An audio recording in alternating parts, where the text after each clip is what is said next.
Salut à toutes et à tous et bienvenue dans un épisode un peu spécial de Pop News dans lequel on revient en détail sur la saison 2 de House of the Dragon avec Thomas ici présent. Comment ça va Thomas? Ça va super, j'ai très hâte de cette saison 2. Alors pour ceux qui ne le savent pas, Thomas est un expert de Game of Thrones House of the Dragon. Il est très très doué et justement il va nous dire plein de trucs sur la suite de cette saison et de cette série. Alors on va commencer évidemment par un petit récap peut-être de la saison 1, si tu peux nous en dire un peu plus et Mm. savoir ce qui s'est passé pour ceux qui ont oublié ou ceux qui prendraient peut-être la série en cours, même si on vous conseille Ouais. évidemment de regarder les saisons 1 d'abord. Donc rapidement, tous ces événements se situent à peu près 200 ans avant les événements de Game of Thrones, de la première saison de Game of Thrones. On suit en fait les personnages de la dynastie Targaryen qui sont en fait mêlés dans une dispute autour du contrôle de Westeros après le décès du roi Viserys Targaryen Ier. Et lui, avant son décès, il avait dit « Je veux que ce soit ma fille Rhaenyra Targaryen qui hérite du trône ». Problème, il y a un certain nombre d'enfants qui sont nés en fait de son union postérieure avec Alicent Hightower, et dont un enfant mâle qui s'appelle Aegon Targaryen. Et le souci, c'est que du coup, il y a un certain nombre de gens qui veulent que ce soit Aegon qui hérite et qui soit roi de Westeros, et d'autres qui veulent que ce soit Rhaenyra, l'héritière, on va dire, qui a été annoncée et déclarée.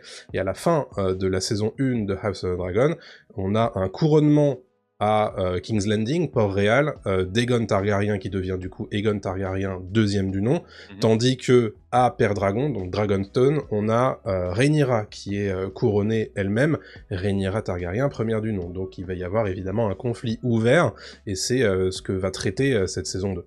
Ok, ça marche. Donc, comme tu l'as dit, il y a deux clans qui vont s'affronter. C'est les clans des Verts et les clans des Noirs, hein, c'est bien Ouais. ça? Ok. Mhm. Est-ce que tu peux nous en dire un peu plus peut-être sur ces personnages, les personnages Mhm. les plus importants de chaque faction, de chaque clan, de chaque famille, entre guillemets? Ouais.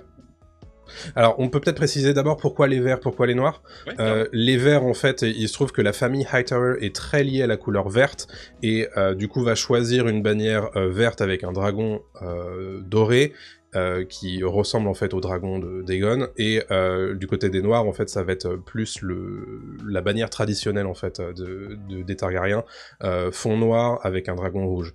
Donc c'est pour ça qu'on a les noirs d'un côté, donc qui sont les partisans de Rhaenyra, et les verts qui sont les partisans d'Aegon. Sur les personnages principaux, donc je les ai déjà plus ou moins un peu cités. On a Rhaenyra, du coup, la chef des noirs.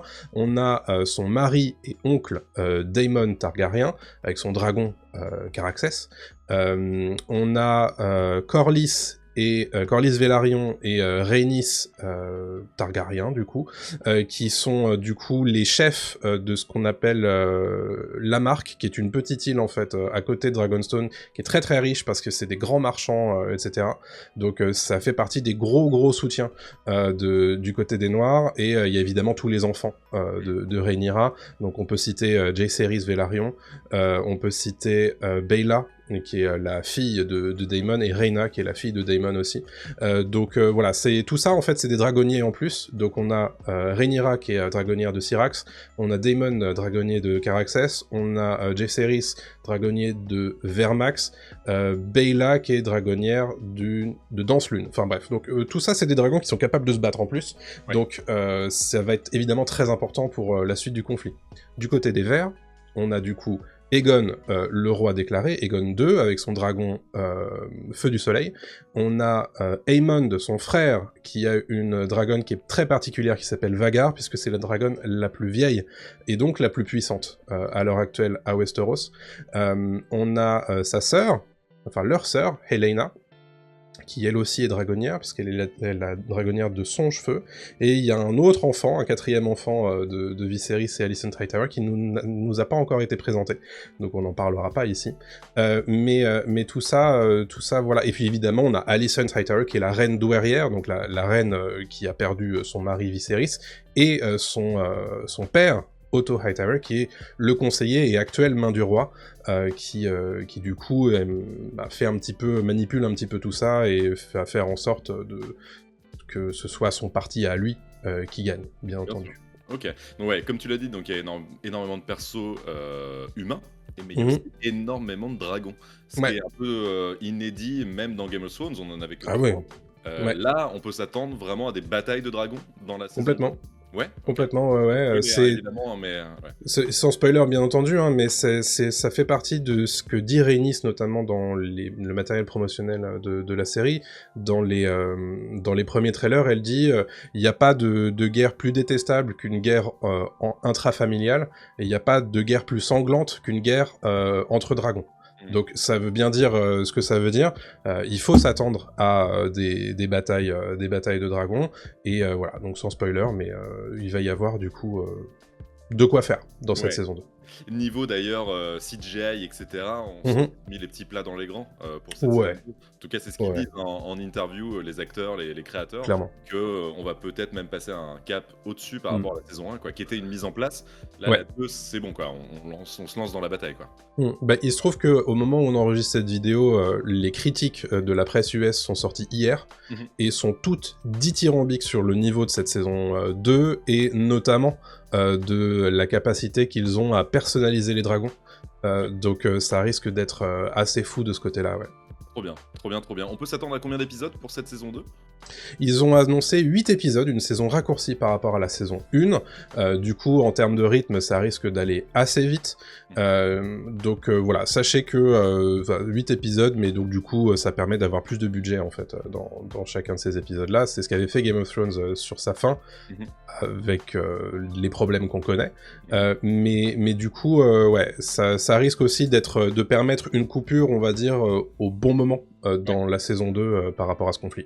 Ok, chaque épisode durera un peu plus d'une heure à chaque fois, en tout cas, c'est ce qu'on a cru comprendre. Grosso modo, ouais, comme la Même première une heure à saison. chaque fois. Mm. Ok, ça marche. Est-ce qu'on peut s'attendre justement à une saison 3? Tu dis qu'il y a une coupure nette qui Mm. peut être faite. Mm. Toi qui as lu les livres, Mhm. Feu et Sang, hein, c'est bien ça. Est-ce Ouais. que tu peux nous en dire un peu plus peut-être sur de potentielles saisons supplémentaires Mm. sur House?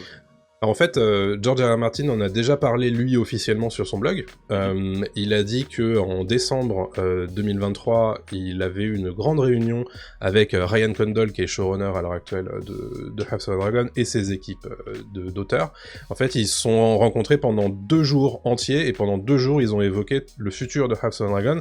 Et à la fin de cette réunion-là, George R. R. Martin a dit qu'ils avaient parlé à la fois d'une saison 3, mais aussi d'une saison 4. Donc de ce qui pourrait s'y passer.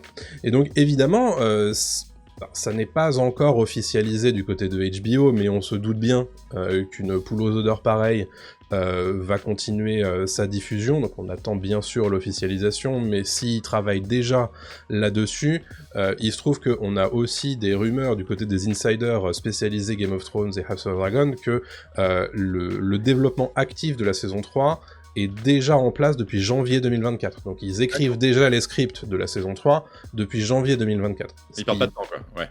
Ok. Ils perdent pas de temps, donc ça veut dire que bon, ils ont la confiance du studio et que ça va se poursuivre. Évidemment, pas de spoiler dans ce que je vais vous dire, mais vous doutez bien que ça va continuer dans la même lignée que la saison 2, sur la saison 3 et la saison 4. Je vais pas vous dire comment ça va se terminer puisque je ne le sais pas encore. Je sais pas exactement, pour avoir relu toute cette séquence-là du bouquin, je sais pas exactement où est-ce qu'ils vont s'arrêter dans la saison 2, et je suis assez curieux de voir ce qu'ils vont faire. Mais ce qui est certain, c'est que cette saison 2 va vraiment frapper fort par rapport à la saison 1 qui, pour les néophytes, était peut-être un petit peu lente, mais c'était aussi beaucoup d'exposition, Oui. donc c'était logique. Oui, bah, un peu ce qu'était Game of Thrones aussi à l'époque, hein, en saison Tout à 1, fait. c'était vachement d'explications, on peut se Ouais, poser il faut des comprendre, hein. questions, ouais, tout à fait. Et j'ai une question avant de passer au côté un peu plus technique de diffusion, etc.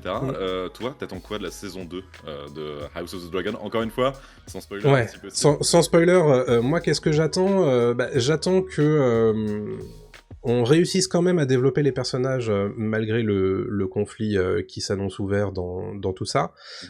J'attends, et ça se voit déjà hein, dans les trailers, qu'il y a des envies en fait de développer tout ça. J'ai aussi hâte de découvrir un certain nombre de nouveaux personnages qui s'annoncent dans la saison 2. Et puis bon, bah sur les batailles qui sont prévues, je veux en prendre plein les mirettes, quoi. Ouais. Donc c'est ça que j'attends de tout ça. Et puis j'ai pas envie qu'ils rushent trop, par contre. J'aimerais bien que certains petits micro-événements soient aussi traités dans la saison 2 et dans les saisons suivantes. Mais je sais pas s'ils auront le temps. Est-ce que c'est justement une question que je me pose? On sait qu'il y a beaucoup de déçus de la fin de Game of Thrones. Ouais. Et que la série a perdu malheureusement de sa splendeur à cause Mhm. de la dernière saison notamment. Tu Ouais. penses que House of the Dragon peut permettre voilà, au grand public de revenir et peut être l'équivalent de ce qu'était Game of Thrones à l'époque ou pas? Bah, le Game of Thrones de la grande époque, Ouais, c'est pas impossible, ouais. C'est pas impossible s'ils réussissent leur atterrissage. ok. Le gros avantage qu'a House of Dragon par rapport à Game of Thrones, c'est que on connaît la fin. Mhm. Donc ils savent comment, comment gérer en fait leur saison. Et Ouais, ils ont commencé le développement de la série en sachant comment elle pouvait se terminer. ok. Donc ça, c'est un des gros avantages par rapport à Game of Thrones, qui, rappelons-le, s'est terminé alors qu'il manquait encore de bouquins, et à l'heure actuelle, il manque toujours encore de bouquins. Ouais. Donc du coup, ouais, je pense que c'est un des gros avantages. Et honnêtement, vu ce qu'ils ont réussi à faire avec la saison 1, et vu les critiques, alors on sait ce que ça veut dire aussi les critiques, hein, c'est à prendre Mhm. avec des pincettes, mais vu ce que j'ai lu de la saison 2, pour l'instant les critiques ont vu que 4 des 8 épisodes, mais bon, c'est quand même plutôt, Ouais, plutôt c'est rassurant. quand même- ouais, ouais, Ouais. Et Collider termine sa critique en disant House of Dragon pourrait très bien être la série de fantasy, la meilleure série de fantasy de cette décennie. Ok. Donc bon, ça place les choses comme ça, quoi. Oui, oui, c'est rassurant. Ça Ouais. marche. Comme j'ai dit, on va passer à un côté un peu plus technique et un peu Ouais, ouais. intéressant quand même, hein, mais Les infos pratiques, ouais. des infos pratiques sur la Mm. diffusion. On sait que House of the Dragon était diffusé à l'époque sur HBO aux Ouais. États-Unis, en Mm. France avec le Pass Warner. Mhm. Maintenant, tout ça bouge un peu. Est-ce que tu peux nous en dire plus? Alors déjà, la date de diffusion en France, Mhm. quelle est la date de diffusion? Mhm. Et ensuite, où on va pouvoir regarder House? Ouais. Date de diffusion, c'est assez simple. C'est au lendemain de la diffusion américaine. La diffusion américaine, c'est le 16 juin. En France, ce sera donc le 17 juin. On n'a pas encore l'heure précise, mais si c'est comme à l'époque de OCS et Game of Thrones, ce sera probablement 3h du matin. Mhm. En France, où est-ce que ça sera diffusé? Ce sera diffusé non pas sur le Pass Warner, mais sur Max, qui arrive en France en fait le 11 juin. Et donc à l'heure où vous voyez cette vidéo, c'est déjà disponible en France.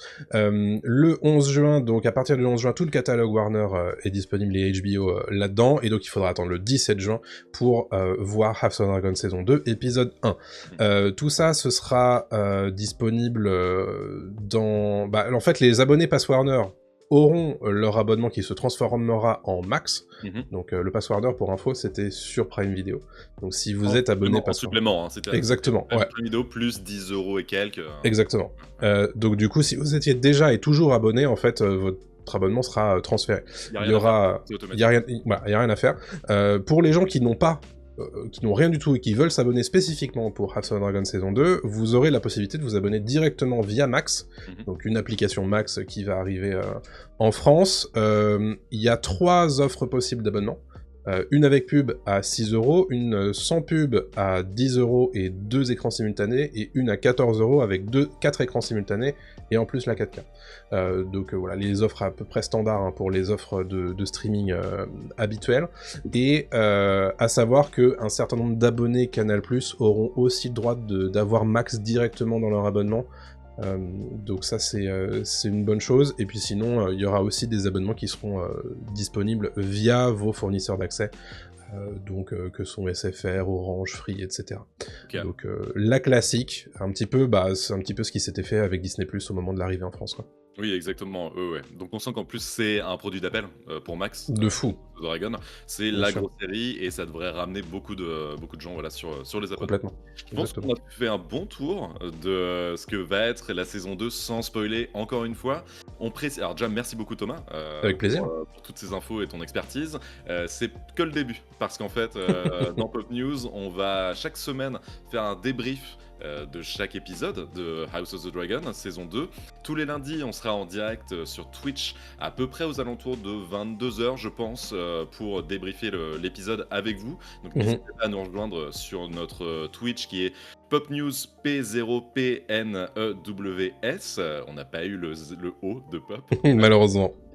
Donc venez nombreux. Il y aura aussi ce débrief en replay sur YouTube et Dailymotion. Mhm. Et puis rejoignez notre Discord pour discuter chaque semaine. Encore une fois, il y aura des balises spoilers, ne vous inquiétez pas, de House of the Dragon saison 2. Donc c'est un truc, c'est une série qu'on va couvrir vraiment pendant tout l'été, là, de juin Ouais.